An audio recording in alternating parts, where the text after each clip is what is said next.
Pourquoi l'Algérie reste-t-elle au cœur de la politique française?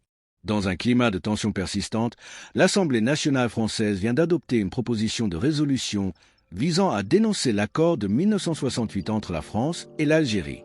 Ce texte, porté par le Rassemblement national, a suscité une vive polémique, avec un vote serré qui révèle une fracture profonde au sein de la classe politique française. Mais que représente réellement cet accord? Pourquoi provoque-t-il une telle division? Et surtout, quelle sera la réaction du président Macron, pris entre ouverture diplomatique et fermeté politique? On vous explique tout. Salut à tous, j'espère que vous allez bien. C'est le sujet phare de l'actualité du jour. Pour comprendre la portée de cette proposition, il faut d'abord replacer l'accord de 1968 dans son contexte.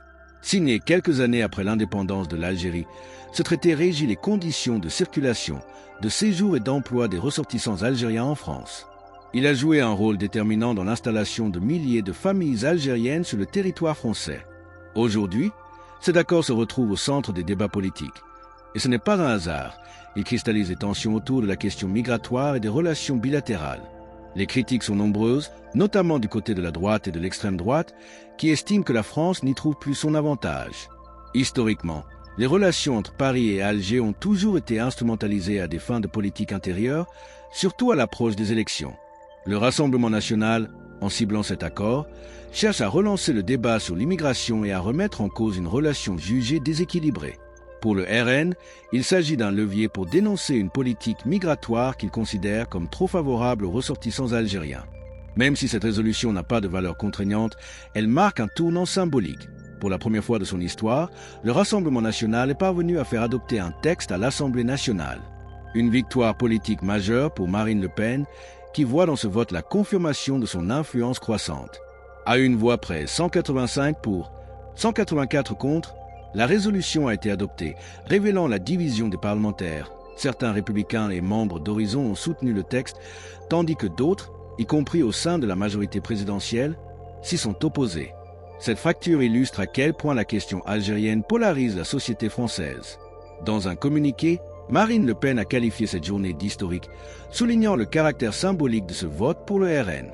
Selon elle, la France doit désormais affronter les réalités liées à l'immigration et redéfinir sa relation avec l'Algérie. Mais cette résolution dépasse largement la seule question migratoire.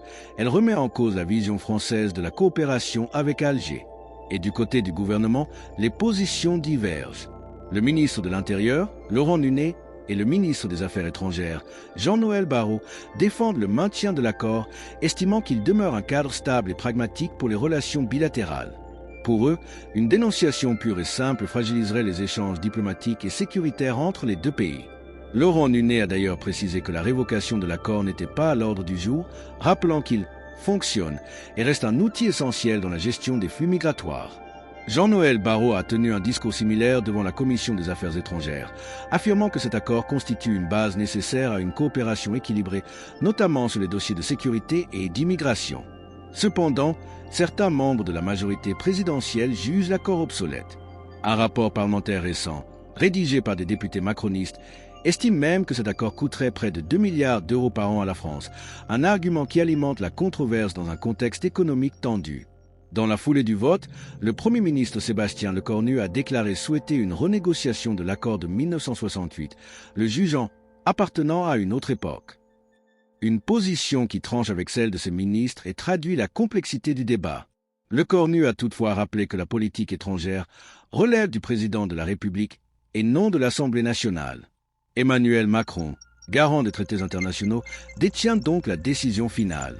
En résumé, l'adoption de cette proposition du RN a ravivé un débat vieux de plusieurs décennies, celui de la place de l'Algérie dans la politique française. Entre les divisions internes, les enjeux diplomatiques et la pression de l'opinion publique, l'avenir de l'accord de 1968 reste incertain. Une chose est sûre, les relations entre la France et l'Algérie ne redeviendront pas simples de sitôt. Et vous, qu'en pensez-vous? Macron choisira-t-il la voie du pragmatisme, comme le souhaitent ses ministres, ou cédera-t-il à la pression pour réviser l'accord? L'Algérie doit-elle s'en inquiéter?